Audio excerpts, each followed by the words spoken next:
Hello, today I'm going to look at Unfathomable from Fantasy Flight Games in 2021. I don't do much horror, but I've heard that it's basically a fantasy horror game that's very similar to Battlestar Galactica, which I quite enjoy. We'll see if that's the case. It's kind of a big bookshelf game. Cover art is nice, mysterious, modern looking. Game designed by Tony Fonchi, based on design by Corey Konieczka. A game of hidden loyalties and suspicion for 3 to 6 players.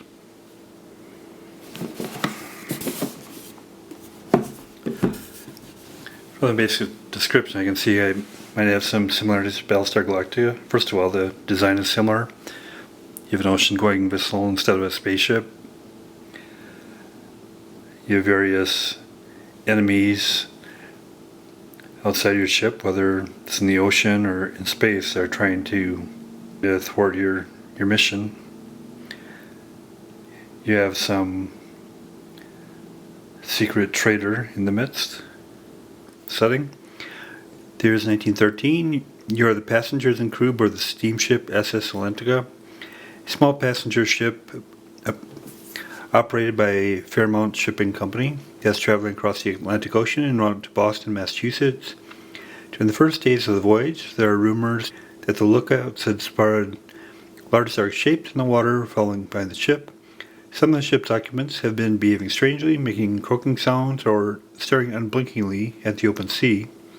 You too are not feeling quite yourself. Your night's plagued by dreams of eerie underwater landscapes, teeming with shadowy figures. Tensions are high, nerves are frayed, and the ship is a powder keg ready to explode. On the third night of the 7-day voyage, a passenger is found murdered in the ship's chapel.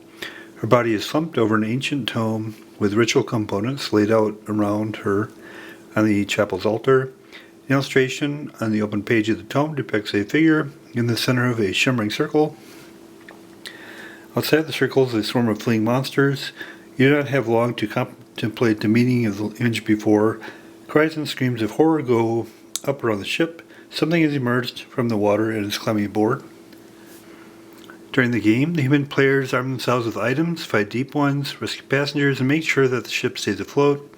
At the end of every human player's turn is a crisis that either poses a difficult decision for one player or challenges all players to work together to overcome the crisis. If the humans can work together successfully, the ship will eventually reach port, resulting in a win for the humans. However, the traitors are hiding among the humans, secretly sabotaging the ship and doing all they can to ensure its doom. If the ship sinks before it can reach its final destination, the traitors win. Game design, Tony Fonchi, based on game design by Corey Konieczka. Creative director of story and setting, Katrina Ostrander. Graphic design, Michael Silsby with Evan Simone and Will Springer. Cover art, Jacobus Hugentus. Board art, Henning Ludvigsson. And the rest.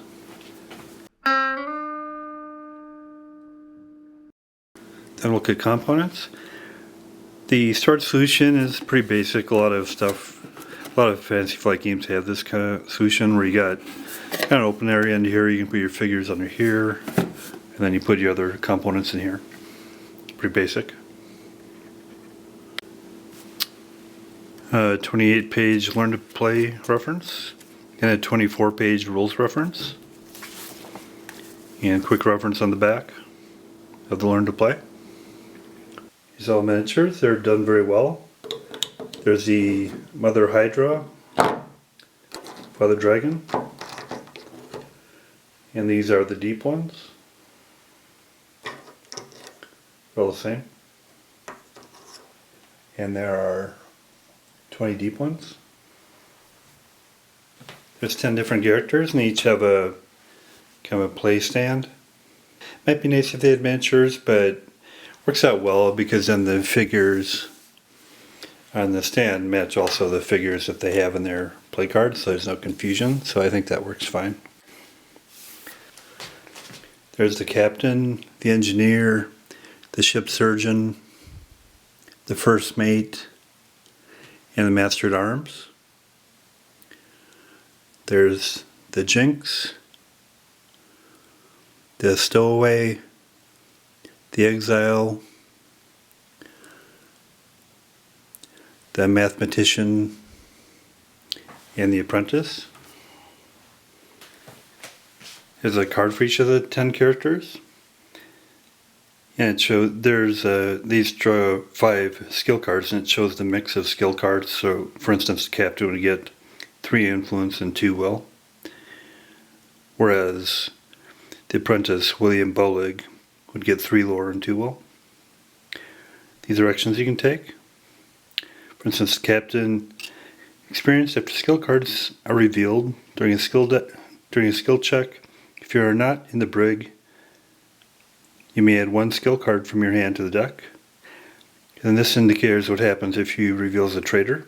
For instance, Captain Demoralize. When you reveal as a traitor, if you are not in the brig, lose 1 sanity. Then on the flip side, gives you some nice flavor for their background, starting space, and starting item. And in this review and play, the rules are fairly extensive, so I'll demonstrate the rules in play.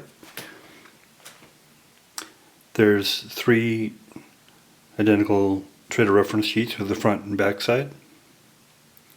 Back side is activating monsters. Front side has revealed traitor rules, advancing tracks, travel track, and the ritual track. And there's 6 identical player reference sheets, front and back, front side, interior space action abilities for the different areas of the ship, backside, human, unrevealed traitor, turn structure, brig rules, and revealing a traitor. And one thing that bothers me somewhat is the text is so small. I get they have a lot of information, but perhaps it was a little bit more condensed, so I could use a little bit bigger font. There's 9 of these passenger tokens. On the back side, they're all the same.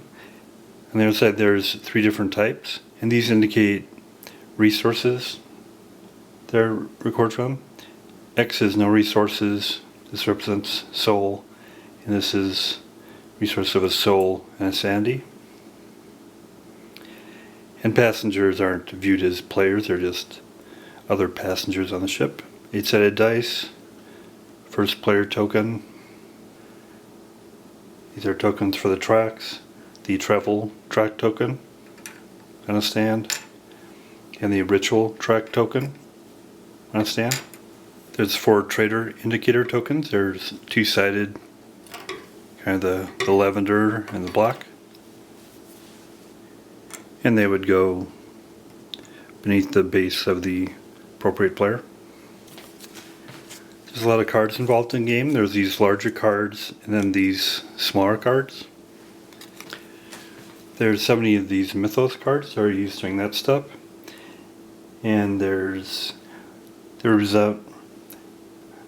basically a series of events that have to be, basically outlines a situation that has to be dealt with so that the ship will be safe. Here you have the crisis. For instance, a passenger has accused someone aboard of being in league with the deep ones. The accused insists upon their innocence. Someone with authority needs to step in. Then you have choices. In this case, can detain the accused. Does the actions or decline to act? Does the actions. And then there's a monster activation icon and a track icon. Sometimes there's a skill check. For instance, Deep One has sneaked aboard and is threatening to wreak havoc. You must find it before it has a chance to act. Skill check, and the results of the skill check.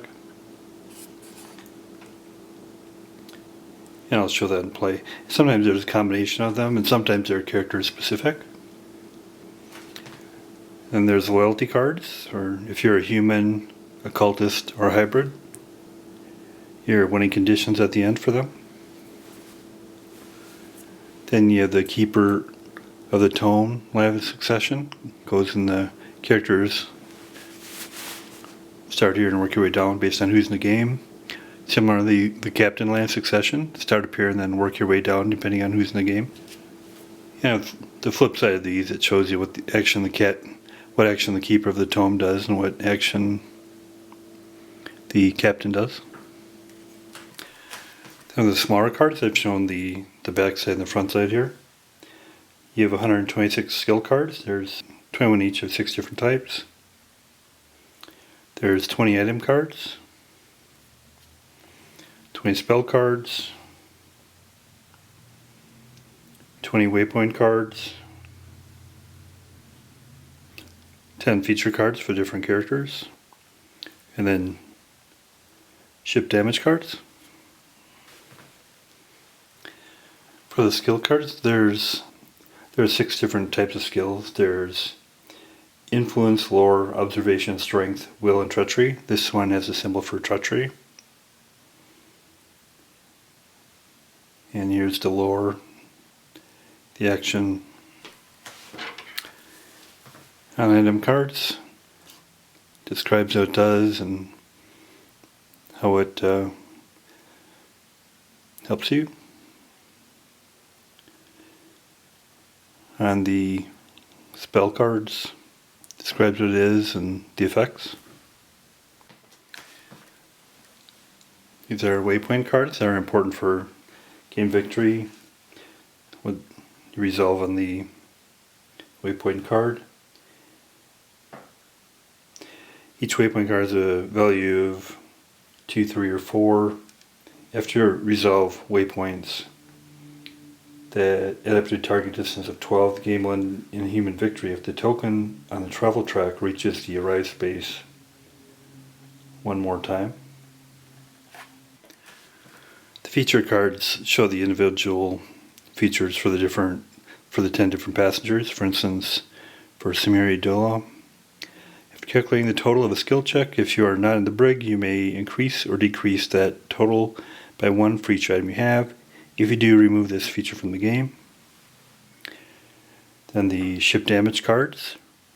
For instance, in this case, fleeing passengers, risk passenger, then place this card on the bottom of the damage deck and draw another damage card. This game board, it's a big game board. It's 22 by 33. You have 1 to 8 indicators here for randomization of placement. Presentation is well done. It definitely conveys around the 1900s or so. There's 4 dial indicators on the board here that you assemble. Dials work well. It's fuel, food, sandy, and souls. And this reference card shows you the interior space action abilities. Some descriptors on here. You have the bridge, chapel, captain's cabin, sick bay, cargo hold, galley, brig, boiler room. These are the locations on the edge of the board where you put the skill decks by type. For influence, lore, observation, strength, will, and treachery. The travel and ritual tokens go on the travel track and the ritual track. The Mother Hydra and Father Dragon go on this section here, that's the deep.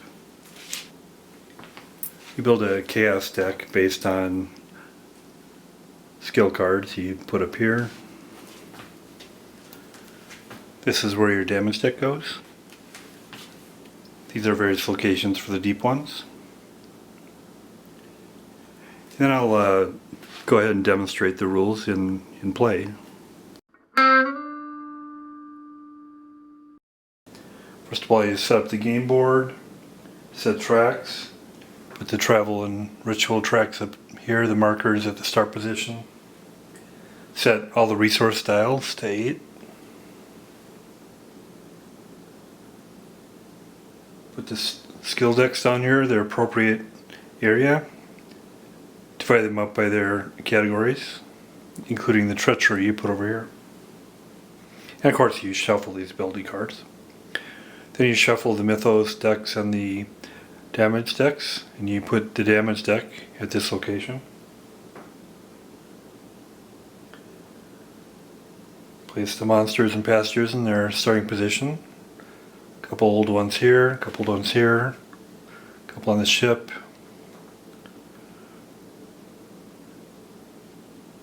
The Mother Hydra and Father Dragon in the deep.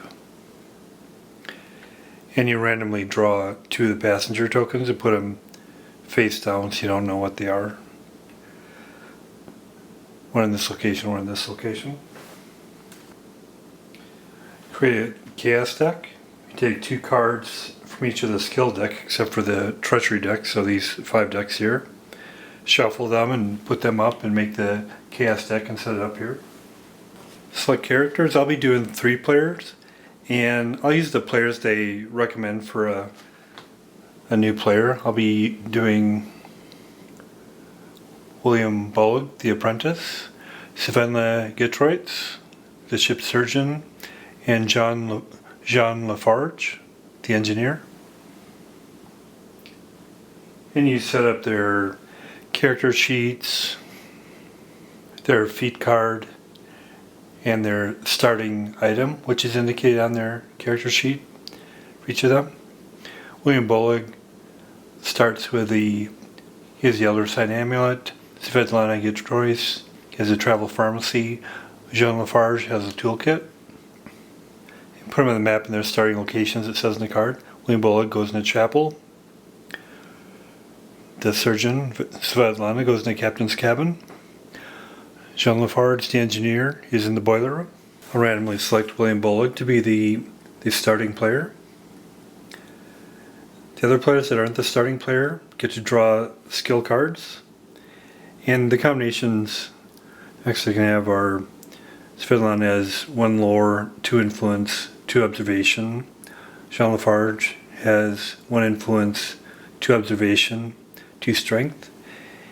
And each of the non-starting players from that mix of 5 different cards that they can draw 3 cards to have in their hand. And Svetlana will take 1 influence, 1 lore,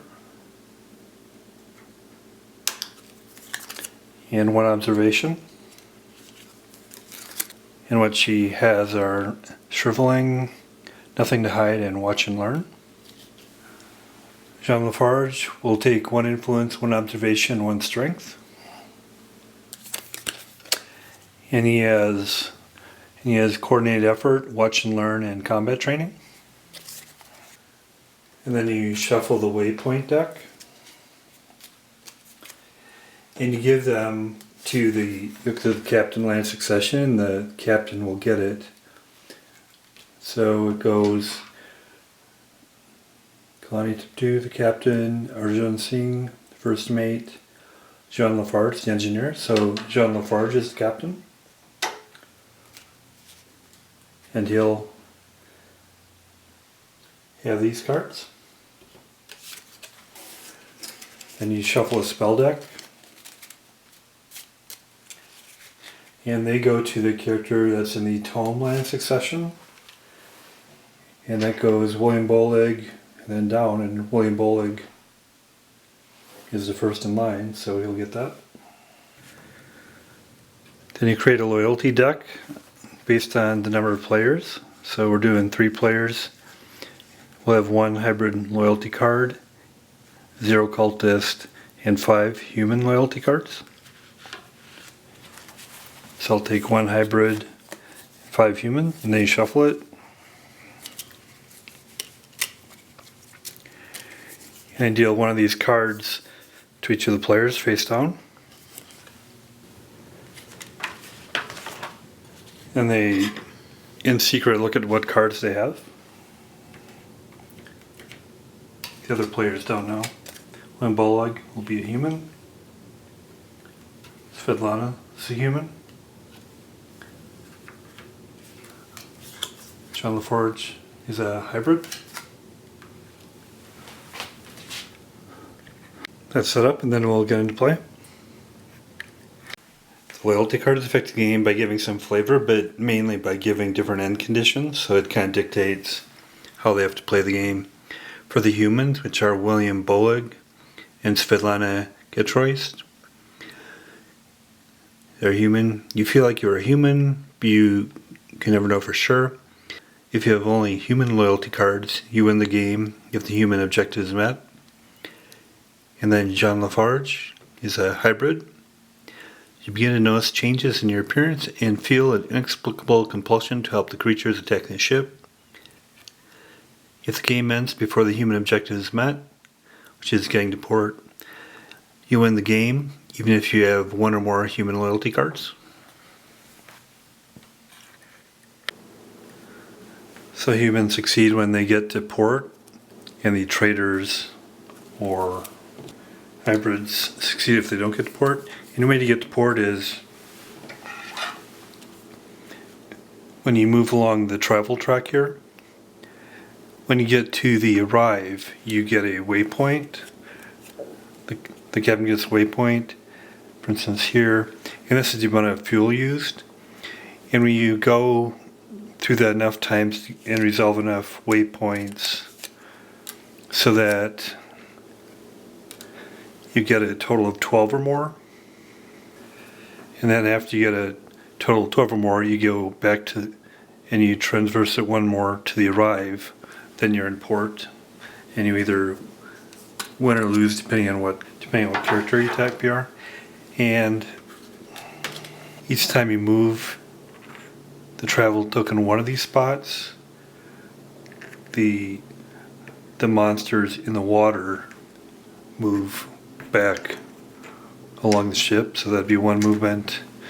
It goes again, he moves back until they get to the end, and when they're at the end of the boat, then they go back to the deep. And as the ritual track is progressed along, when you get to a cast, there's a banishment spell that's cast. As a result of the banishment, all deep ones on the deck or water space are defeated and removed from the board. Deep ones in interior space are unaffected. Father Dragon and Mother Hydra are moved to the deep. All pass-through tokens in deck space are defeated. Flip each face up and reduce each resource dial by one for each icon matching the dial of these tokens. Then remove them from the game. All characters in deck spaces are defeated. Move each character standing to a deck space in a sick bay. And then you move the token back to the beginning of the ritual track.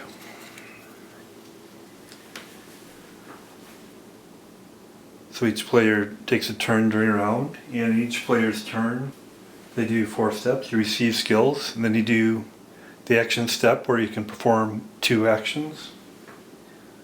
Do the mythos cards, and then discard for the 4th item. First, receive skills. The current player draws the type and number of skill cards on the character sheet and puts them in their hand. And at the end of the turn, if they have 10 or more, at the end of the turn, if they have more than 10 skill cards, they have to discard the ones greater than 10. But William Bolig doesn't have any, so he takes 3 lore and 2 will, so he'll do that. For his skill cards, for the 3 lore, he drew a shriveling with a value of 1, shriveling with a value of 2, and shriveling is action. Choose one enemy in a space and roll a die. If the chosen enemy is a deep one, add 2 to the result. If the result is 6 or more, defeat that enemy. And these values can be added to skill checks. And then lesser banishment, value of 3. Choose a space, move all deep ones in that space to a single adjacent space. And for the will cards he got, it's got a determination of the value of 3. Play after calculating the total of a skill check to increase or decrease that total by 2. And then persistence with a value of 1. Action, discard up to 5 skill cards from your hand, then draw an equal number of skill cards from any one non-treachery skill deck. And then also in the receive skill step, sick bay. People are in sick bay, are recovering from injuries and therefore do not receive their full skill set cards. The player in sick bay space during their receive skill steps, they draw only one card of their choice from their skill set. Then playing skill cards. Each skill card has an ability on it. To use that ability, player can play the card from their hand during any player's turn. After a skill card's ability is resolved, the card is placed in the discard pile for skill cards of that card's type. The next step is step 2 action. During the action step, the player performs 2 actions, and the choices are move, attack, rescue a passenger, use an action ability, or also you can use a spaces action ability, trade or reveals traitor. In bulk, first player is in the chapel, and the spaces action ability in the chapel is shown on the card. It's going to be choose one, retreat the ritual, track 1 space, or discard 1 lore, cut from your hand to roll die. If the result plus card's value is 6 or less, lose 1 sanity. After resolving the die roll, advance the ritual, track 1 space. But the actions he's going to do, first action he's going to move. You can move your character to any space on the ship other than the sick bay or the brig, and multiple characters connected by the same space.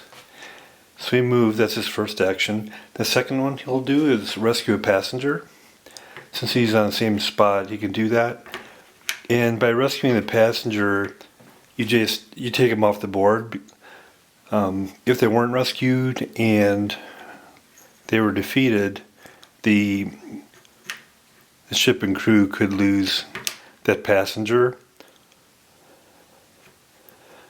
or some passenger tokens also indicate sanity as well that you'd potentially lose, but he avoids that from happening by rescuing the passenger. Those are his 2 actions. This player does his mythos step, which you take the top card of the mythos deck, then you resolve it. Disturbing dreams, it's a skill check. The crisis is, passengers are being plagued with dreams of underwater cities crawling with shadowy, frightening creatures. Perhaps if everyone gathers to discuss the dreams, fears will be quelled. It's a spell check. If you pass, you gain 1 sanity. 10 plus, lose 1 sanity. Fail, lose 2 sanity. And it activates some other Hydra. And then it also advances the travel track. So this is the target number. On the skill check, you need this number or better in order to pass. These are the supporting skills, which are influence and lore. And you take 2 cards from the chaos deck, to add some randomness. Them here. Then each player contributes whatever cards they want from their skill check hands. And of course the humans will want to have a positive outcome as far as the ship, and the hybrids and cultists will want a negative outcome. But they do it secret so nobody knows who's doing what. So starting to the left of the player, Svetlana. And Svetlana's a human, so she wants to succeed. She has an influence and a lore. Contribute those. General Forage wants it to fail. Anything besides the supporting ones are opposing skills. So all opposing skills are others than influence and lore in this case. He'll contribute a observation and a strength, which are opposing. William Bolig. He's got lore that's helpful. He'll contribute all 3 of his lore.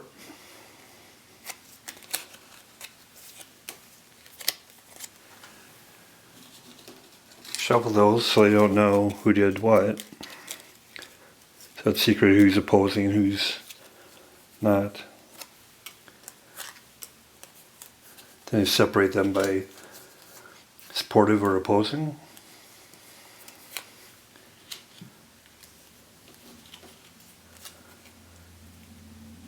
For supportive we have 1, 3, 6, 7, 8, 11, so it's not looking good. And opposing is 4, so 11 minus 4 is 7. They fail. Discard these. A pass is gain 1 sanity. 10 plus, which is a partial fail, is lose 1 sanity. Hit is 7, which is a fail, lose 2 sanity. See adjusted dials corresponding to that. The sanity goes from 8 to 6.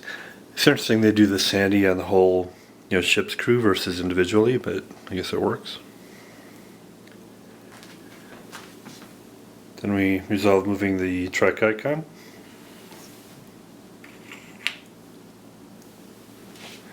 And also activating the monster, which is, in this case, the Mother Hydra is activated. If the Mother Hydra is activated and not in the deep but in the water surrounding the ship, she can damage the interior of the ship that's closest to the water space where she's located. Then it moves 1 water space towards the front of the ship. But the Mother Hydra is in the deep, so instead of activating her, the current player adds 2 deep ones to the deep.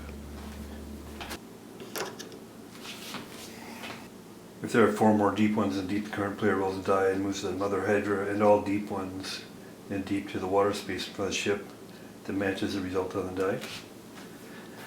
And there's not 4 there yet, so they stay there. And then since the boat moved in the travel track, you move all the monsters in the water around the boat relative to the boat. So they move back 1 space.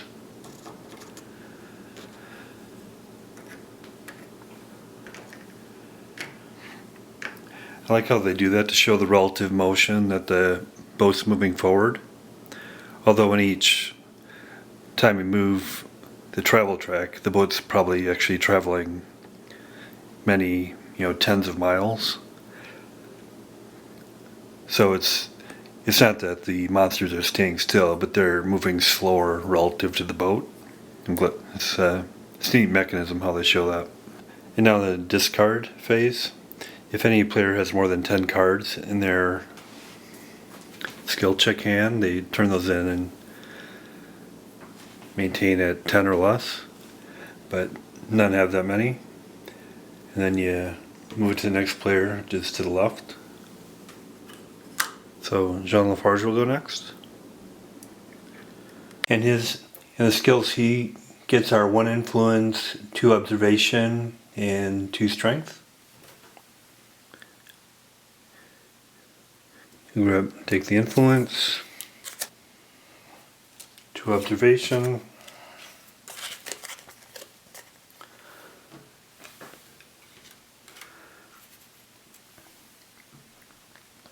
and 2 strength.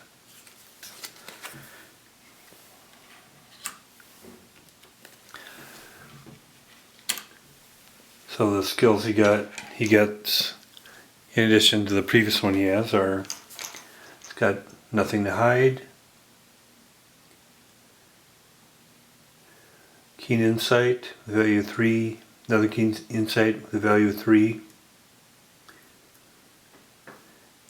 Combat training, value of 1, and rampage, value of 3. Rampage is the action is you choose one, perform up to 4 attacks against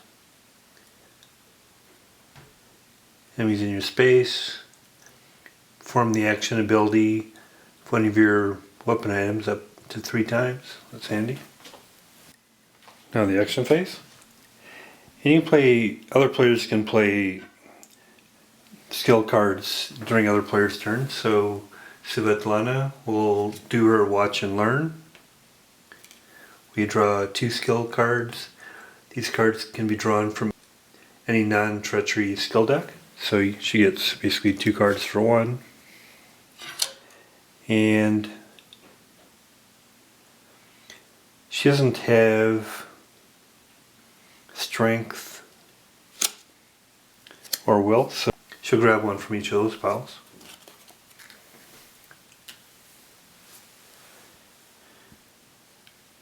And then John LaForge. In the boiler, if he stays in the boiler room, he can do the action. Again, he can do 2 actions. But in the boiler room, you can discard 1 strength from your hand to roll a die. If the result plus the card's value is 6 or less, lose 1 fuel. After resolving the die roll, advance to travel track 1 space. So you basically fuel in the ship to move, but he's not going to do that. He's got some combat strength, so, and with skills. So his actions are going to be, he's going to move up here, and then he's going to attack.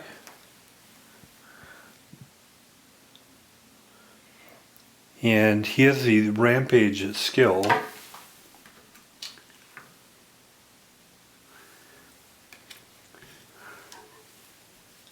Where you can perform up to 4 attacks, or perform the action ability of one of your weapon items up to 3 times. And he doesn't have any weapons, he's got a toolkit. But he'll go ahead and do a combat here. Attacking is very straightforward. When you attack a deep one, you roll you say a dice, and if you get a 4 or higher, you win. He'd normally do 1 attack, but he's doing his rampage skill, where he can perform up to 4 attacks against enemies in your space. So he's going to do that. Gets 4 attacks. Fails. Succeeds. Then you discard that. He'll go off the board. So that's his 2 actions. And the reason he did that attack, even though he's a hybrid, is that, and hybrids don't want the ship to get to port, but he felt by defeating a deep one, it might kind of throw people off of thinking that he's a traitor, and he felt that was a safe thing to do, so that's what he did. Now go to the Mythos deck. Turn over, and it's missing munitions, value 16, so it's kind of challenging. A creative dynamite has gone missing from the cargo hold. Its contents could do serious damage to the ship if it has fallen into the wrong hands. A coordinated search effort will be critical to finding the explosives. If you pass, defeat 1 deep one in interior space if able. 12 plus, damage the ship. Or if it's a partial fail. Complete fail, damage the ship 2 times. So for this Mythos crisis, the supportive ones are influence, observation, and will, and all of the rest are not supportive. Take 2 from the chaos deck again.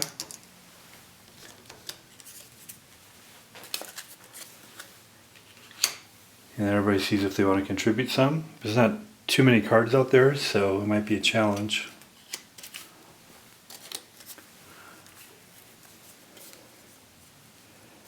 William Bolig has got 4 in will. He'll contribute those. he doesn't want the ship to be damaged. Svetlana will contribute a will to that. And the hybrid doesn't want it to succeed, so he'll contribute a strength, which will knock it down.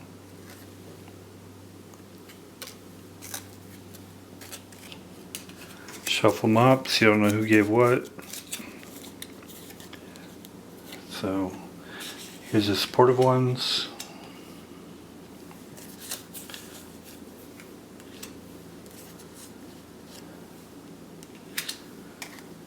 And the negative ones. The supportive. 3, 4, 5, 6, 7, 10.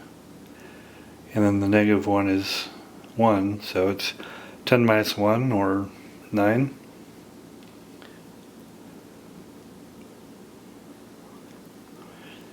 They would have had 12 plus, there just been 1 damage to the ship, but they weren't able to achieve the 12 plus threshold, so they damage the ship 2 times. You draw 2 cards from the damage deck, and you get fuel leak, where you lose 1 fuel, then remove this card from the game.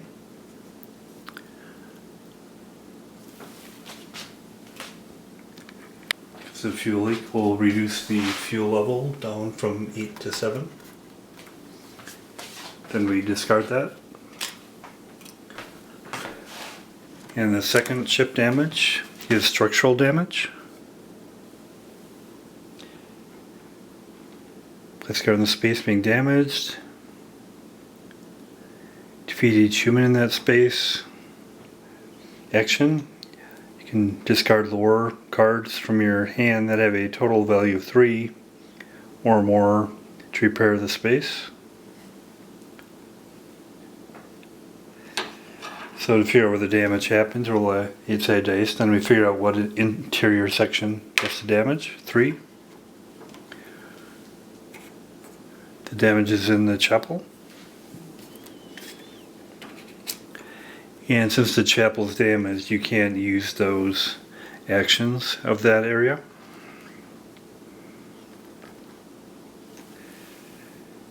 And then to repair, you would discard the lore cards from your hand to have a total of 3.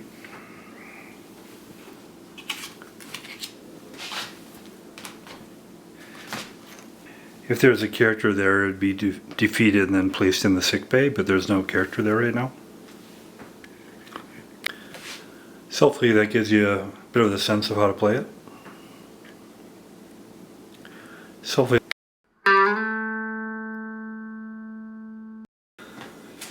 that's Unfathomable from Fantasy Flight Games. I quite enjoyed it. I've heard it said that it's very similar to Battlestar Galactica. I get that there's a lot of similarities. I wouldn't say it's like that close to Battlestar Galactica though, in my opinion, because the theme is a big important part, right? So since I enjoy the Battlestar Galactica series and shows, that helps a lot, having that existing theme, and it kind of has a lot to it. And but I get there's a lot of similarities as far as having the hidden traitor, having enemies, whether it's sea monsters or Cylons. And the characters have different features to them. And you monitor resources, etc. So I'd say has some similarities to that type of game, but I wouldn't say it's a direct repackaged version of Battlestar Galactica. Definitely wouldn't say that. Quite enjoyed it. It seems a little bit more streamlined than Battlestar Galactica, which is a good thing. But and the miniatures are great. a lot of choices you can make as far as actions and using areas of the ship or your unique abilities, and choices about